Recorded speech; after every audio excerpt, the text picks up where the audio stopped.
He never planned on settling down, not with the war still rattling around in his skull, not with the ghosts of good men riding shotgun every single mile. But the West doesn't always ask what a man wants. Sometimes it just hands you a choice. And sometimes that choice is a little girl with dust on her cheeks and a whisper that could stop a man dead in his tracks. "Marry my mama, please."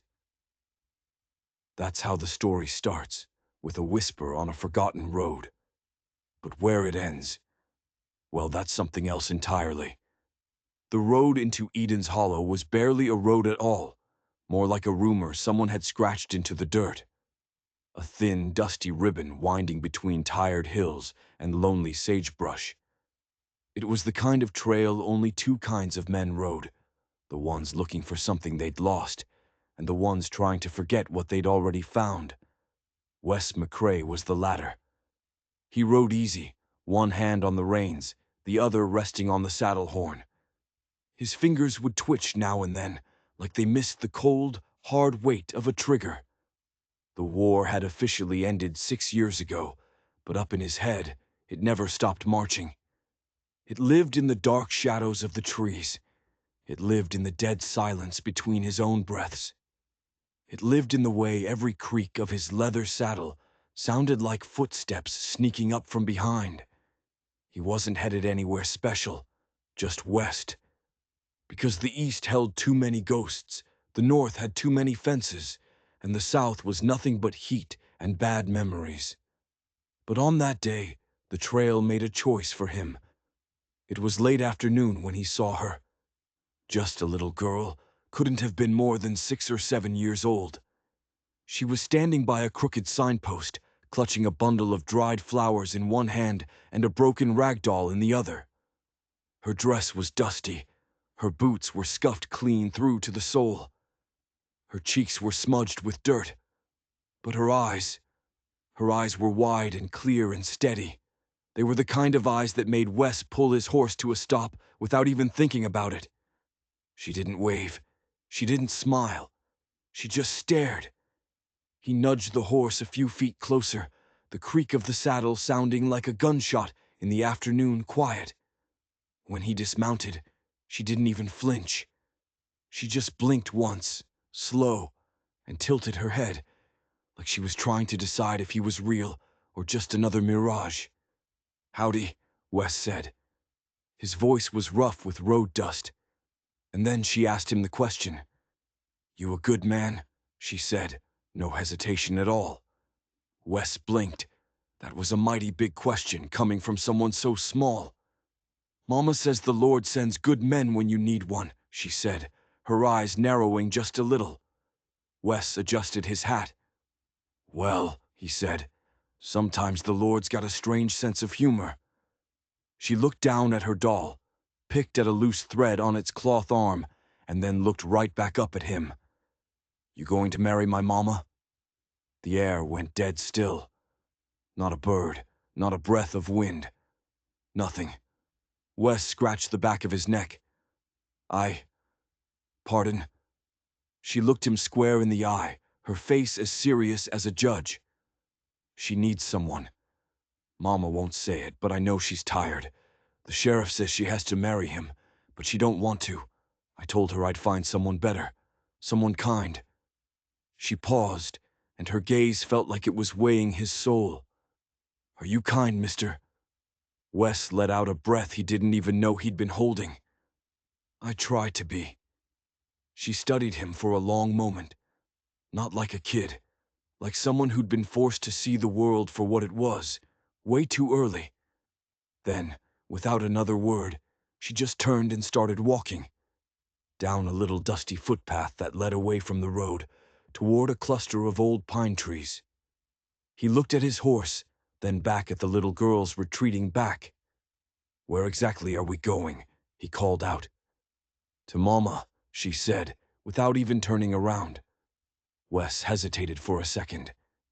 This wasn't his fight. This wasn't his business.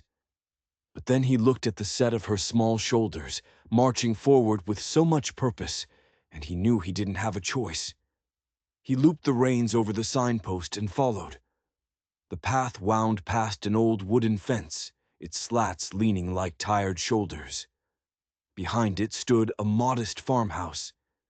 It had been whitewashed once, but the paint was peeling now, showing the gray wood beneath. The front porch sagged, like it had finally given up, trying to hold its own weight. The yard was quiet.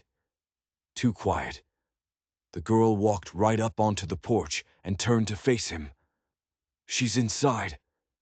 Then, quick as a rabbit, she disappeared around the back of the house, leaving him alone in the suffocating silence.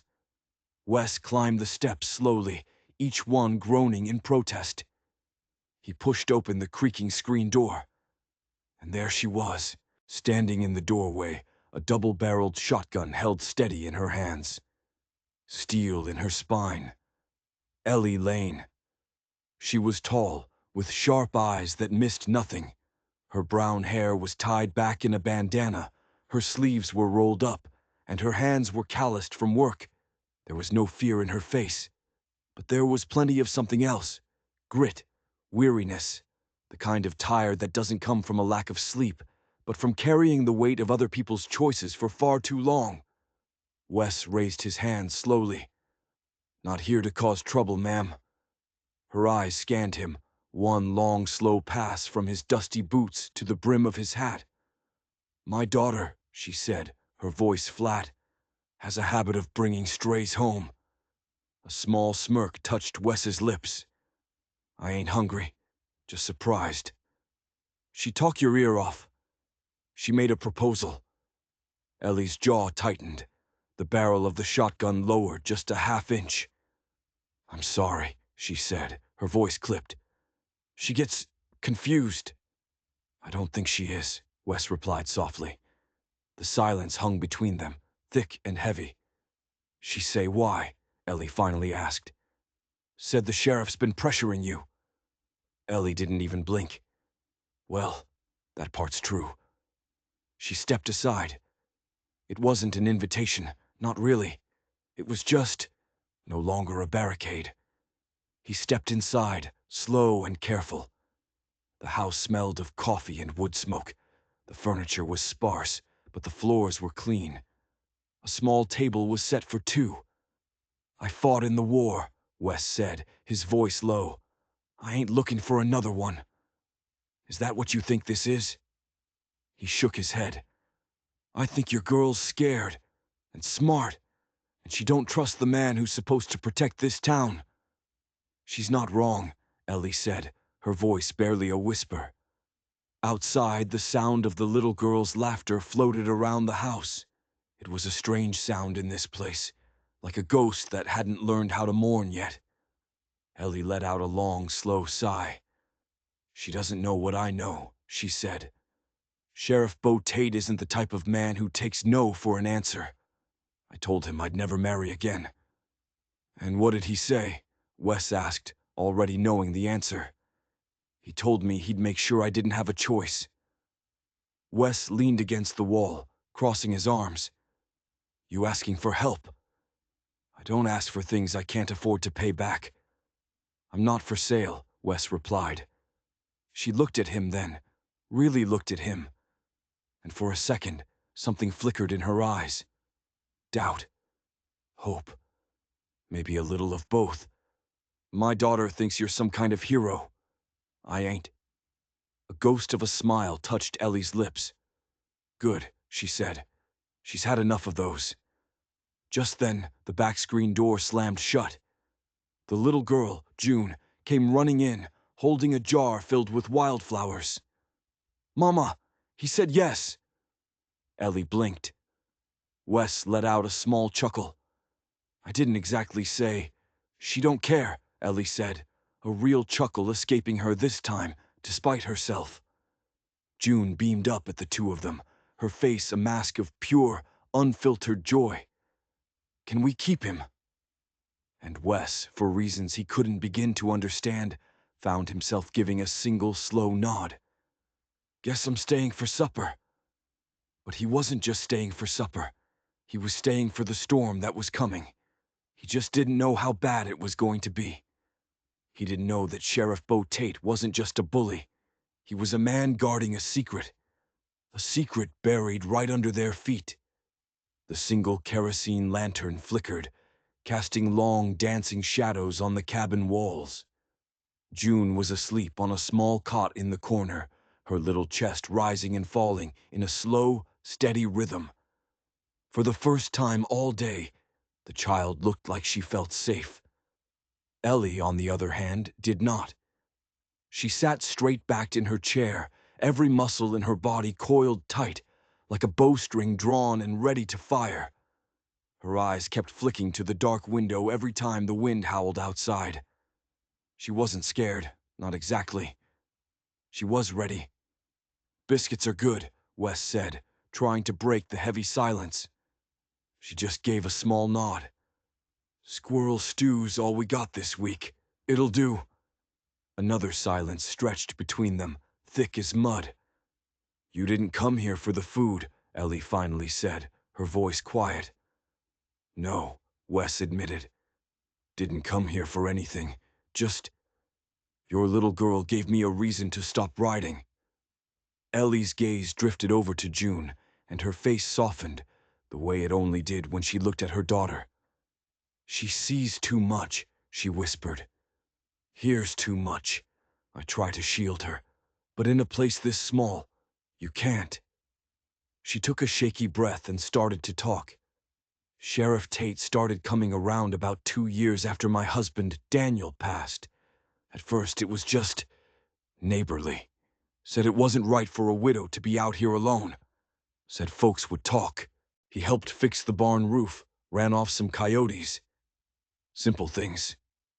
But the helping came with strings," Wes muttered, already knowing this story. "Strings always turn into chains," she said, her eyes meeting his. "He started talking about how this land was too much for me, how I needed a man to run it, how he could run it. Then he started talking about marriage. And when you said no, he told me if I didn't marry him," Ellie continued, her voice trembling with a quiet rage, "he'd find a way to prove I was an unfit mother. He said June would be better off in one of those church-run homes in the city, where her soul wouldn't get corrupted by the wilderness." Wes's jaw clenched so hard he felt a muscle jump. "He ever lay a hand on you? Or June?" "Not yet," she whispered, "but he's getting bolder, more impatient." "So why haven't you left?" Wes asked, leaning forward. "Pack up and ride out." A sad, bitter smile touched her lips. "And go where? This land is all I have. It's Daniel's legacy. He built this place with his own 2 hands. He's buried right out back, under that big cottonwood tree. If I run, Bo wins. He gets the land. He gets everything." "Staying might mean you lose more than the land," Wes said gently. Ellie sighed, a sound like the last bit of air escaping a drowning woman. "That's the part that keeps me up at night." Wes stood up, the legs of his chair scraping against the worn floorboards. "I'll sleep on the porch," he said. "If that's all right with you." She nodded. "There's a spare quilt in the chest by the door." He found it, a heavy patchwork thing that smelled of cedar and thyme. He laid it out on the old porch swing and settled in, the cold night air a welcome sting against his skin. The sky was a vast, black ocean, and the stars were like scattered diamonds. But Wes didn't sleep. He sat there, his hand resting on the colt at his hip, and he watched the dark tree line. He watched the shadows dance and shift. He watched for trouble, because trouble always came. And sure enough, just past midnight, he heard it. The soft, muffled thump of horse hooves on dirt. The low murmur of quiet voices. 2 men, maybe 3. Wes rose from the swing without making a sound. He slipped off the porch and crouched low behind a rain barrel at the corner of the house. A single rider approached, a lantern swinging from his saddle horn, casting a sickly yellow glow. Wes recognized the arrogant swagger long before he saw the face. Sheriff Bo Tate, riding like he owned every inch of this valley. 2 other men were with him, deputies by the look of them. They wore the same lazy, cruel grins of men who'd never had to answer for their sins. Tate dismounted and stomped right up to the porch, his boots crunching on the gravel like he was grinding bone. He knocked once, hard, a sound meant to intimidate. A light flickered on inside the house. A moment later, Ellie opened the door just a crack. The barrel of her shotgun was already visible. "What do you want, Bo?" "Now, Ellie, darling, that's no way to greet your suitor," he said, his voice slick with false charm. "I told you last time." "You told me a lot of things," Tate interrupted, his voice turning oily. "But I don't recall giving you permission to entertain guests. Heard you had a new fella setting up camp out here." She didn't answer. He leaned in closer. "Now, I ain't the jealous type, Ellie, but I don't take kindly to competition." Ellie's grip on the shotgun tightened. "That man is none of your concern." "That man," Tate sneered, "is every bit my concern if he's sleeping on what's soon to be my porch." And that's when Wes stepped out of the shadows. "Then I guess we've got ourselves a problem." Bo Tate turned, slow and deliberate. His eyes, small and dark, narrowed into slits. His hand twitched, hovering near the buckle of his belt. Not going for his gun. Not yet. "You him?" Wes didn't blink. "Guess I am." Tate looked him up and down, a predator sizing up a potential threat. "You ain't from around here?" "Nope." A grin spread across Tate's face. "Might be time you rode back to wherever you came from, stranger." "I'll ride when I'm ready." "And when will that be?" "When you stop sniffing around this place like a dog looking for scraps." The sheriff's smile vanished. "You got nerve," he hissed. "I got plenty," Wes shot back, "and a whole lot less patience than I used to." Tate took a half step back, his bravado cracking. He knew this wasn't going to be easy. "This ain't finished," he snarled. "No," Wes agreed, his voice dangerously calm. "It's just getting started." Tate mounted his horse, his movements jerky with rage. As he wheeled the animal around, he looked back one last time. "Don't sleep too heavy tonight, stranger." Then he and his men melted back into the darkness. Ellie stepped out onto the porch, her shotgun still held at the ready. "You didn't have to do that," she said quietly. "I know. Now he's going to come back, harder." "I know that too." She looked at him then, the moonlight catching the silver strands in her hair and the unwavering steel in her eyes. "Why are you really here, Wes?" He looked down at the dirt for a long moment, then out toward the dark, silent hills. "Maybe," he said, his voice barely above a whisper. "I was just waiting for something to matter again." She didn't say anything after that, but she didn't go back inside either. They just stood there, two strangers thrown together by fate, bound by the shared weight of a fight they both knew was far from over. But as Wes stood guard on that porch, something Tate's man had done caught his eye, a patch of dirt near the steps. It was disturbed. Freshly turned over, then hastily stamped back down.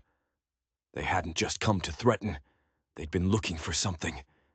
And Wes had a sinking feeling it had nothing to do with marriage. Morning came slow and gray, the kind of day where the sky looks bruised. Wes was up before the first hint of dawn, chopping wood out by the shed. The rhythmic thwack of the axe was the only sound in the hollow. Each swing was clean, steady, controlled. He wasn't just splitting logs. He was trying to keep the restless energy in his own bones from splitting him apart.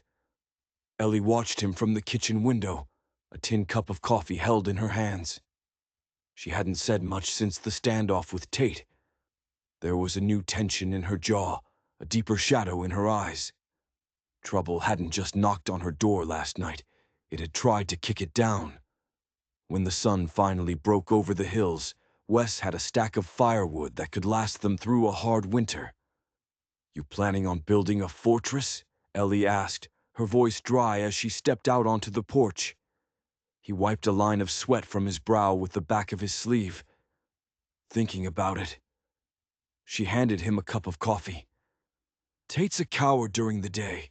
He likes the cover of darkness.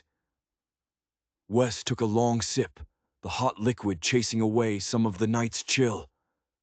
That gives us time. Time for what? To make sure that if he comes back, he regrets it. He walked over to the spot of disturbed earth he'd seen the night before. He knelt down, running his fingers through the loose soil. It was a small patch, no bigger than a dinner plate. Someone had dug a shallow hole, then filled it in quickly. He was looking for something, Wes said, looking up at her. Ellie frowned. Looking for what? There's nothing out here. You sure about that? Wes asked. Anything your husband might have left behind? She shook her head, a flicker of confusion in her eyes. Daniel was a simple man, a farmer. He left me this house, this land. That's all. But something in her tone wasn't quite right. A hesitation, a shadow of a memory she didn't want to look at too closely. Wes didn't push it. Not yet. He spent the morning mending a stretch of broken fence out by the creek. It was hard work, but it kept his hands busy and his mind sharp. As he worked, he couldn't shake the feeling that he was being watched. He'd stop, listen, scan the tree line. Nothing. Just the wind whispering through the pines. But the feeling didn't go away. He was digging a new post hole when his shovel struck something hard. Not a rock. It made a dull, metallic clank. Curious, he dug around it, his fingers clearing away the damp earth. It was an old, rusted military canteen, the kind they used in the war. He pulled it out. It was heavy. Too heavy to be empty. He worked the cap open, the metal groaning in protest. He tipped it over. A small, tightly rolled piece of oilcloth fell out into his palm. He unrolled it carefully. Etched into the waterproof fabric was a series of numbers. It wasn't a message, not in words. It was a code. 14W3, 22S8, 5N12. Wes stared at the numbers, a cold knot tightening in his stomach. He knew this kind of cipher. It was a battlefield code. A way of marking locations on a map without giving away the position. It meant 14 paces west of marker 3, 22 paces south of marker 8. But what were the markers? And what was it pointing to? He tucked the oilcloth into his pocket just as he heard a shout from the direction of the farmhouse. It was Ellie. There was panic in her voice. He dropped the shovel and ran. He found her by the well, staring down into the dark water. June was hiding behind her mother's skirts, her face pale. "What is it?" Wes asked, his eyes scanning the yard for threats. "The water," Ellie said, her voice shaking. "Look." Wes leaned over the stone wall of the well. The water below was murky, and a rainbow-colored sheen floated on the surface. The air smelled faintly of kerosene. Someone had poisoned their well. It wasn't enough to kill them, not a strong poison. But it was enough to make the water undrinkable. It was another message from Bo Tate. A crueler one this time. Leave, or you'll die of thirst. The nearest fresh water was Willow Creek, a good 2-hour ride away. "I'll go," Wes said, his jaw set like stone. "I'll fill up every canteen and barrel we have." Ellie looked terrified. You can't leave us here alone." "I have to," he said gently. "We have no choice. Lock the doors. Keep the shotgun handy. Don't open it for anyone. I'll be back before sundown." He didn't want to leave them. Every instinct screamed at him to stay, to stand guard. But Tate had played his hand perfectly. He was slowly, methodically cutting them off from the world, strangling them one resource at a time. As Wes rode away from the ranch, the canteen with the coded message felt like a lead weight in his pocket. He was starting to realize that Ellie was wrong. Her husband hadn't been a simple farmer. He'd been a man with a secret that Bo Tate was willing to kill for. And now, Wes was riding right into the middle of it. He pushed his horse hard, the urgency a physical spur in his side. He didn't know what he would find when he got back. He just knew that the game had changed. This was no longer about a corrupt sheriff trying to bully a widow. This was a treasure hunt, and the prize was buried somewhere on Ellie Lane's land. The ride to Willow Creek was tense. Every snap of a twig, every rustle in the underbrush made the hair on Wes's neck stand up. He felt like he had a target painted on his back. Tate knew he had to leave. This was the perfect time for an ambush. But nothing happened. The woods remained quiet. Too quiet. He filled the canteens and 2 large water barrels, lashed them to his horse, and started the long ride back. The sun was already beginning to dip below the mountains, painting the sky in angry shades of orange and red. He was about a mile from the ranch when he saw him. One of Tate's deputies, a skinny weasel of a man named Delray, was riding away from Ellie's property. He didn't see Wes. He was riding fast, hunched low over his horse's neck, like the devil himself was on his tail. Wes spurred his horse, his heart pounding against his ribs. He rode into the yard and saw Ellie standing on the porch, shotgun in her hands, her face as white as a sheet. June was clinging to her leg, sobbing quietly. "What happened?" Wes demanded, swinging down from his horse before it had even stopped. "He was here," Ellie whispered, her voice trembling. "That deputy, Delray, he just showed up. Said the sheriff sent him to check on us, to see if we needed anything." "What did he want?" "He asked questions," she said, her eyes wide with fear and confusion. "Strange questions. He didn't ask about you. He asked about Daniel. He asked about his time in the war. He asked if Daniel had any hobbies, if he liked to dig. He kept looking at the land, at the old barn, the cottonwood tree, like he was measuring it with his eyes." Wes felt a chill run down his spine that had nothing to do with the evening air. They weren't just looking for something. They were searching for a specific spot, and they were getting desperate. That night, after a cold supper and after June had cried herself to sleep, Wes pulled the piece of oilcloth from his pocket. He spread it flat on the table under the dim lantern light. Ellie stared at the cryptic numbers. "What is that?" "I found it this morning," Wes said, his voice low. "Buried out by the fence line. It's a military cipher, a location marker." He looked up, his gaze intense. "Ellie, I need you to tell me the truth. About your husband, about the war." She shook her head, her hands twisting in her lap. "I told you, he was a farmer. He enlisted. He served his time. He came home. Did he ever talk about it? About who he served with?" "No," she said quickly. Too quickly. He never wanted to talk about the war.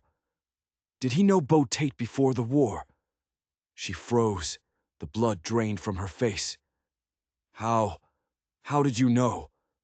"Just a guess," Wes said, though it was more than that. It was the only piece that fit. "They were in the same company, weren't they?" She nodded slowly, her eyes filling with tears. "Yes, they enlisted together. They were friends. Or, I thought they were. When Daniel came home, he was different, quiet, haunted. He never spoke Bo's name again. When Bo became sheriff a few years later, Daniel told me to stay away from him. He said Bo was a snake." Wes leaned forward, tracing the numbers on the oilcloth with his finger. "I think they did more than just fight together, Ellie. I think they found something, or stole something, and Daniel double-crossed him." Ellie stared at him, her mind refusing to accept the words. "No, Daniel wouldn't. He wasn't a thief." "People change in a war," Wes said softly. "It breaks something inside them, or it shows them what was already broken." He spent the next few hours working on the cipher. The markers had to be landmarks on the property. Things that wouldn't change over time. The big cottonwood tree, the well, the corner of the old stone foundation where a previous house had burned down. He measured paces, drew maps in the dirt, crossed out possibilities. It was slow, frustrating work. Nothing seemed to line up. Then, just as the moon reached its highest point in the sky, he saw it. The cipher wasn't three separate locations. It was a triangulation. A way to pinpoint one single spot from three different landmarks. He worked furiously, his pencil scratching against a spare piece of paper. The lines crossed. They intersected at one precise point. Under the floorboards of the old burned-out barn. At that exact moment, a faint orange glow appeared on the horizon. It grew brighter, painting the underside of the clouds a hellish red. Wes looked at Ellie, his face grim. He's not waiting anymore. They ran outside. The old barn, the one her husband had built, the one Tate's men had visited that afternoon, was engulfed in flames. The fire roared into the night sky, a funeral pyre for all of Ellie's secrets. This time, as the flames licked at the old timbers, Wes knew it wasn't a warning. Tate wasn't trying to scare them off the land. He was clearing it. He was trying to get to whatever was buried underneath.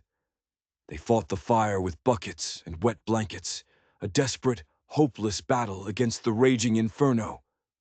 But it was no use. The old dry wood burned hot and fast. Within an hour, the barn was nothing but a glowing skeletal frame against the dark sky. Wes stood panting, his face black with soot, his lungs burning. Ellie was on her knees by the well, coughing, her body trembling with exhaustion and despair.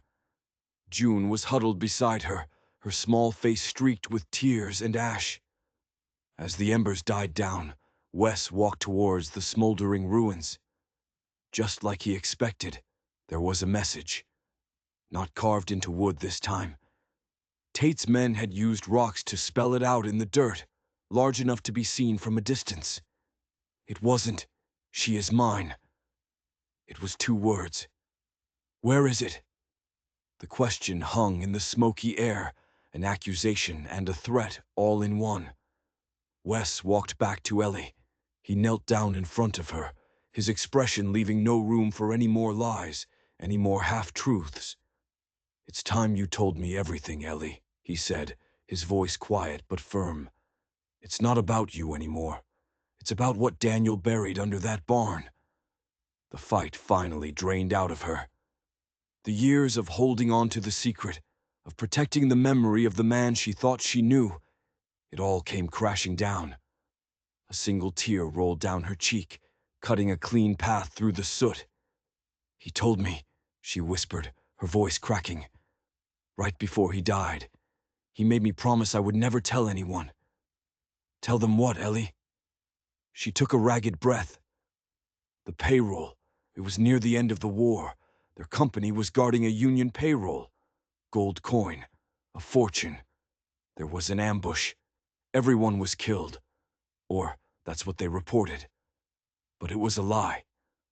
Wes listened, the pieces clicking into place with a horrifying certainty. Daniel and Bo, they staged it. They killed the other guards. They buried the payroll chest and reported it stolen by rebel sympathizers. The plan was to come back for it years later, to split it. But Daniel came back alone, Wes finished for her. She nodded, tears now flowing freely. He told Bo he couldn't find it, that a landslide must have moved it. But he lied. He came back here, bought this land, and he moved the chest. He reburied it. He told me the money was cursed, that it was covered in blood. He never touched a single coin. He said he was going to return it somehow. But then he got sick. She looked up at Wes, her eyes pleading for understanding. "He wasn't a bad man, Wes. He made a terrible mistake." Wes stood up and looked from the smoldering ruins of the barn to the dark, imposing shape of Bo Tate's town on the horizon. Ellie had been living a lie. guarding a fortune in blood money while the man who helped steal it wore a sheriff's badge and slowly squeezed the life out of her. "Tate knows you're lying," Wes said grimly. "He knows Daniel moved it, and now he's done waiting. He's not going to stop until he tears this entire ranch apart, piece by piece." "What are we going to do?" she cried, her voice filled with a despair so deep it seemed to swallow the night. Wes looked at her, then at the sleeping child who had started this whole thing with a simple, impossible request. He was no hero. He was just a man running from his own ghosts. But right now, these two people, this broken family, were the only thing that mattered. He picked up a still smoldering timber from the barn and drove it into the ground like a spear. "We're going to dig it up first." But it wasn't under the barn. As they dug through the ash and charred earth, they found nothing but scorched dirt. Daniel had lied to her, or he'd moved it one last time. The cipher in Wes's pocket was their only hope, but it was pointing to a place that was now a smoking hole in the ground. Tate had made a mistake burning that barn. He destroyed his own treasure map. And now it was a race to find a treasure that neither of them could ever keep. The next morning, the air was thick with the bitter smell of smoke. The hollow was unnaturally quiet, as if the land itself was holding its breath. Wes knew they were running out of time. Tate was a cornered animal now, and he would get reckless. They couldn't fight him alone. "I'm going into town," Wes announced, pouring the last of the clean water into his canteen. Ellie looked up from the stove, her face pale with fear. "No, Wes, you can't. He'll kill you." "He's trying to kill us out here, slow and quiet," Wes said, checking the action on his revolver. "It's time to make this loud. He's been able to do all this because no one is watching, because the whole town is afraid of him. That needs to change." "They won't help you. They're all in his pocket or too scared to spit." "Maybe," Wes conceded. "But fear is a funny thing. Sometimes all it takes is one person standing up to remind everyone else that they have a spine." He kissed June on the forehead. The little girl looked up at him with wide, worried eyes. "You'll come back." "I'll always come back," he promised. As he rode toward Eden's Hollow, he felt the weight of that promise. It wasn't just about survival anymore. It was about a future he hadn't even known he wanted until a few days ago. The town was just as he remembered it, but today the silence felt different. It wasn't sleepy. It was suffocating. People saw him ride in. They ducked back into doorways, pulled their curtains shut. He was a disease, and no one wanted to get infected.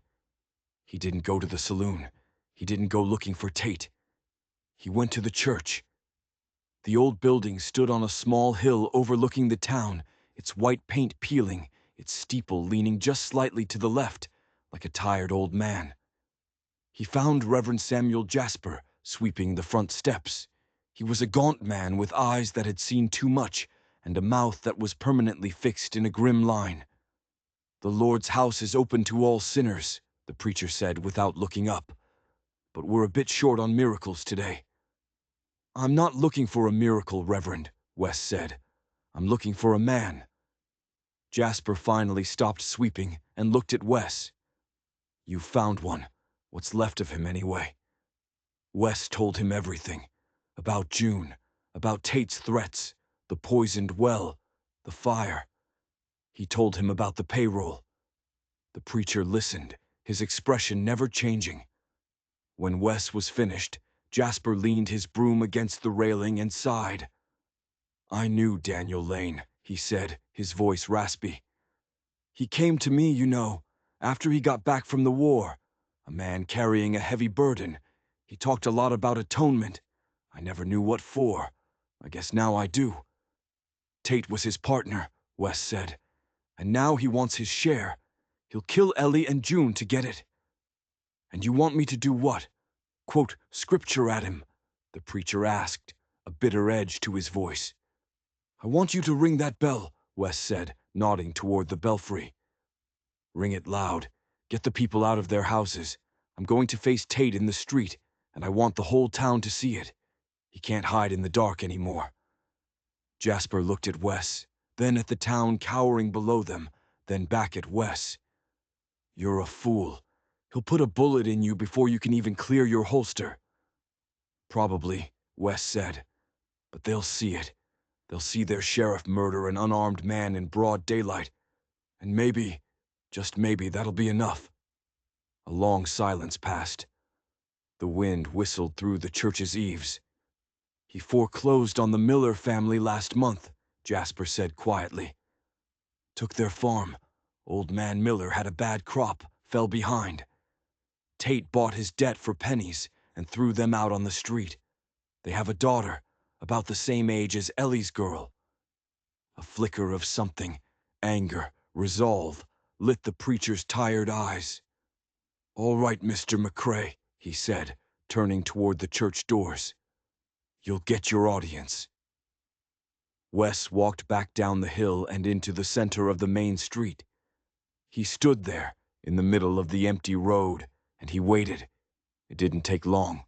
The saloon doors swung open and Bo Tate stepped out, flanked by his two deputies, Del Rey and a big oafish man named Milo.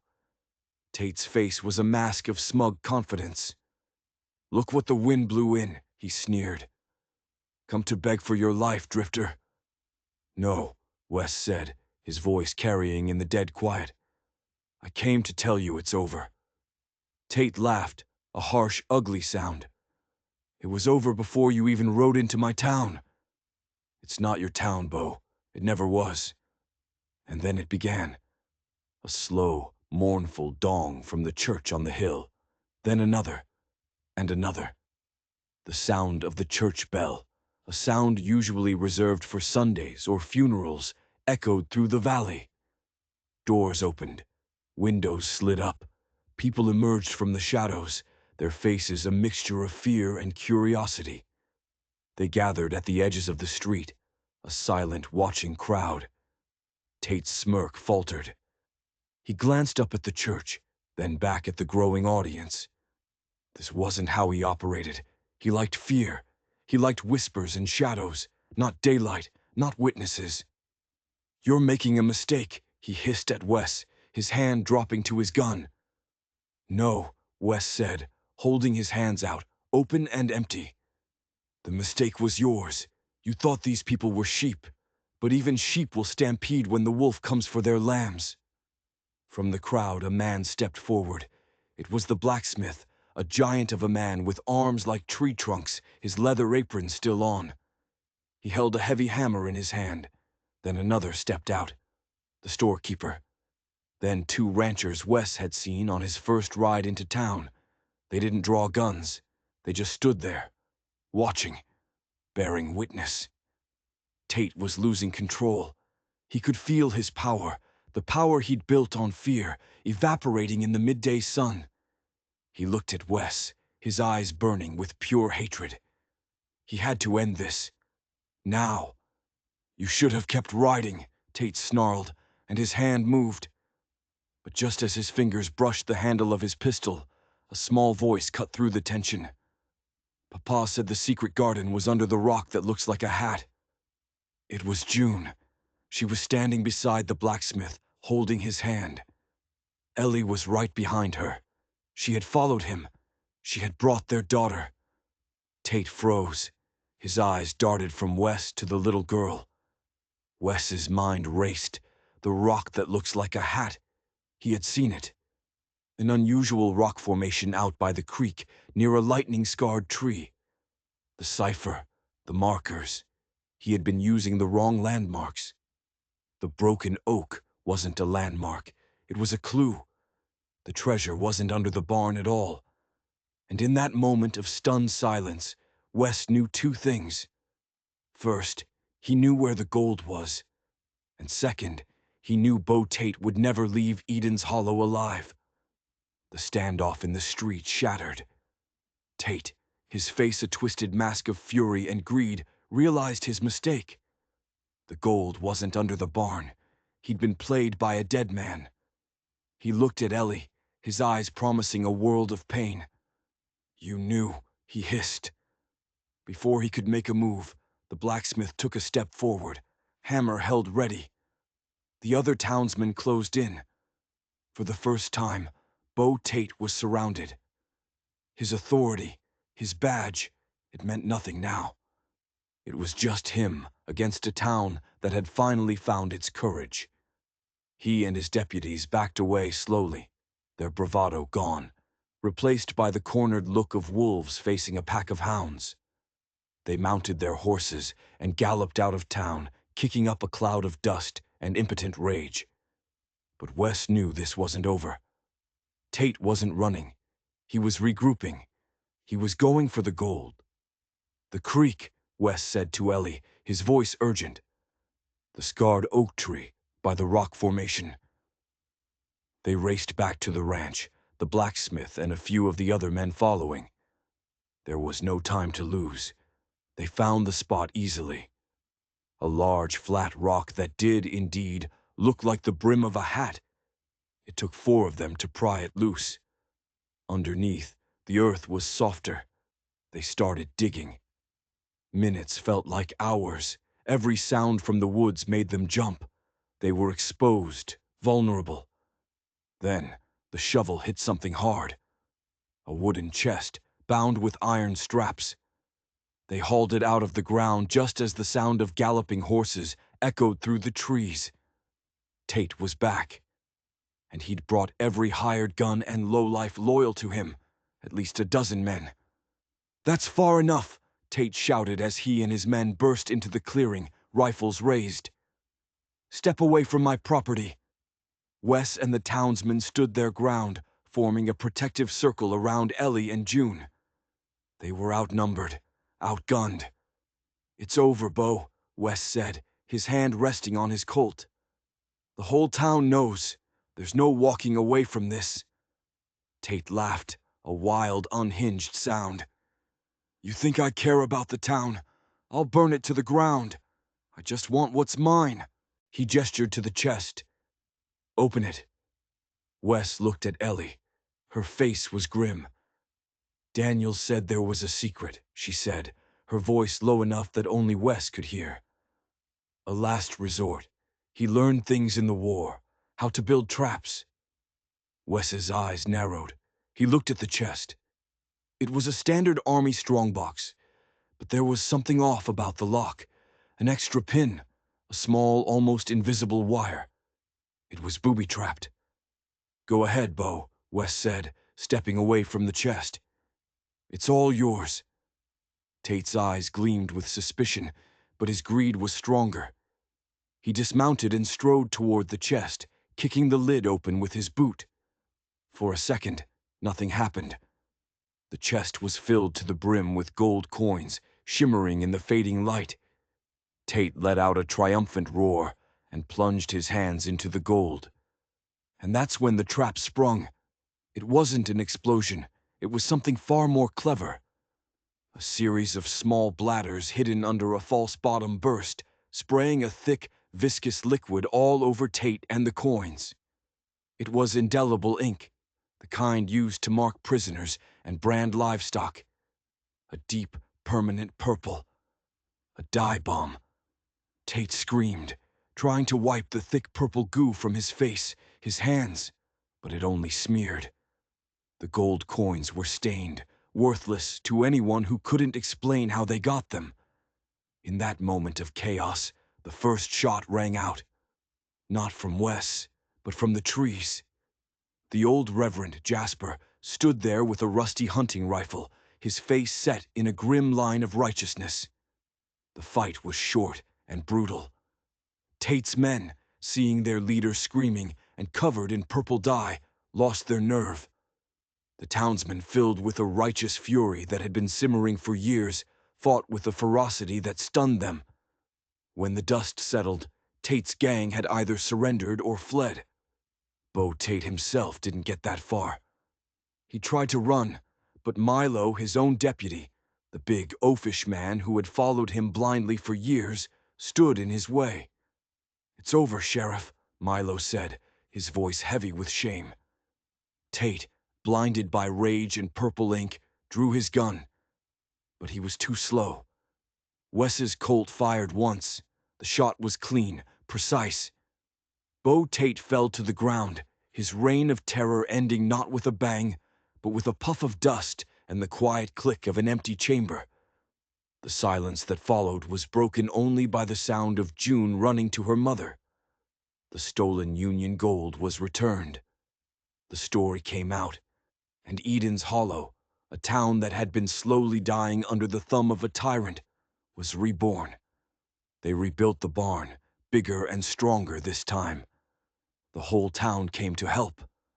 Laughter, a sound that had been a stranger in that valley for too long, became a common language again. Wes never left. He had stopped running from his ghosts because he had finally found something he was willing to run toward. A few months later, on a sunny afternoon, the Reverend Jasper stood before Wes and Ellie under the big cottonwood tree. June stood between them, holding a fistful of wildflowers. There was no fancy church, no organ music, just the wind, the sun, and the quiet promise of a new life. "I now pronounce you husband and wife," the preacher said, his voice thick with emotion. Wes bent down and kissed June on the forehead. Then he stood up and kissed his bride. The town cheered, but the loudest sound was the wind, whispering a new name through the hollow. A name that now stood for strength, for honor, for home. McCrae. They say men ride west for all sorts of reasons. Gold, vengeance, a chance to escape the past. But sometimes a man rides west and finds a future he never knew he was looking for. He finds it in the fierce eyes of a woman with a shotgun, and in the impossible request of a little girl on a dusty road.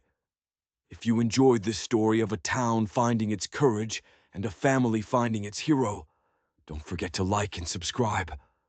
Because sometimes the most incredible stories are hiding in the most forgotten places.